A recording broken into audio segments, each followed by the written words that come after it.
You know, most photographers, they'll argue about camera bodies, mirrorless versus DSLR, Canon versus Sony, things like specs, autofocus, megapixels, all that good stuff. But I don't hear enough people actually talking about lenses. And I think your lens choice will say a lot more about who you are than your camera will. Because lenses don't just change the way your image looks, they reveal a lot about your personality, your style of shooting, who you are as a photographer, and really how you see the world.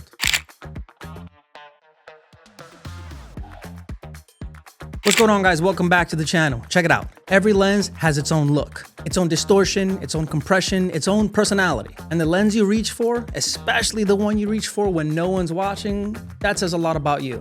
And let's be honest, we've all probably booked a handful of gigs just because we were walking around with a pretty big camera and someone went, "Hey, are you a photographer?" So it is what it is. That being said, today I want to break down how different lenses reflect different creative personalities and what your favorite lens might say about you. First off, we've got the wide-angle photographer, typically shooting anywhere between 24 to 35 millimeters. Both great focal lengths, and if you love wide-angle lenses, there's a good chance you're not just photographing people, you're photographing context. You like things like environment and story and movement and chaos. Because wide-angle shooters are observers. They step in closer instead of zooming in because they want the viewer to feel like they're in the moment. Personality-wise, you're probably curious, you like energy, and you're probably not afraid of a little distortion because the distortion can add some emotion to the image. Now that being said, 35 millimeters isn't just a focal length. It's not just a lens. It's a movement. It's a community. Honestly, it's damn near a church. If you're the type of person that reaches for a 35 millimeter lens on a regular basis, you're probably out looking for lifestyle moments, things with natural lighting, letting the sun and shadows really shape your image. You want realism, but with feeling, intimacy without intrusion. 35 millimeter photographers typically tend to be more visually emotional, human focused, and documentary minded. If that's you, then you're probably the type of person that's gonna notice quiet moments in between expressions. You're telling the story that's unfolding, not the pose that's being forced. Moving on, that takes us to the traditionalist, the 50 millimeter shooter. Clean portraits, shallow depth of field.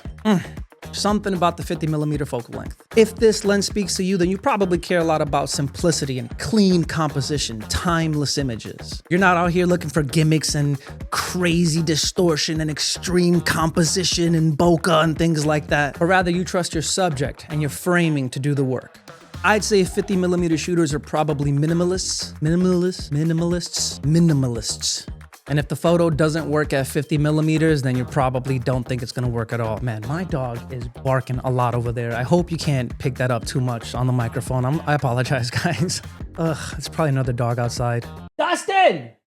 What's wrong? Moving on, the portrait perfectionist, 85 millimeters. Now, I don't actually own one of these lenses, but I have used them quite a bit, and they're all about creamy bokeh and tight portraits. And if you love the 85 millimeter focal length, then let's be honest, you're chasing perfection. You want your portraits to stand out amongst anything else in its way. Amongst? Did I say amongst? That's crazy. Amongst. What am I, a poet? That being said, what are the things we're looking for an 85 millimeter shooter? Compression, subject separation, clean backgrounds, and flattering perspectives. You probably want your subject to feel larger than life. Distractions, gone. Background noise, deleted. Background. That's the sound I imagine bokeh makes. Personality-wise, you're probably detail-oriented. You're not in a rush. You take your time, and you don't overshoot. You wait for the moment. Man, the 85 millimeter is a nice lens. I gotta get me one of those. But I digress, on to the next one. The distance observer, 70 to 200 millimeters.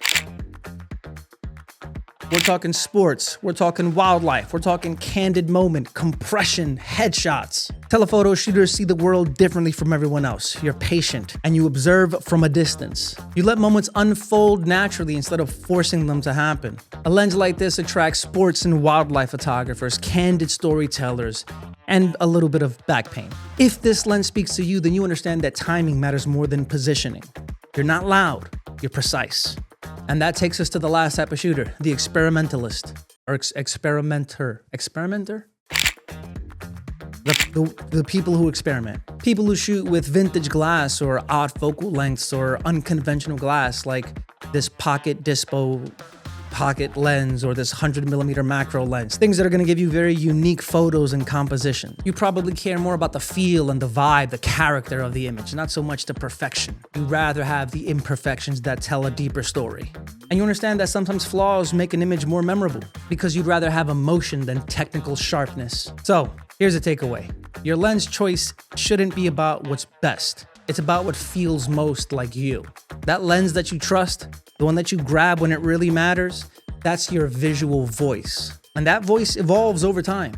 It's not set in stone. Honestly, it might even change day to day. All this talk about lenses has me thinking about what my favorite lens is, and truthfully, it's hard to pick one.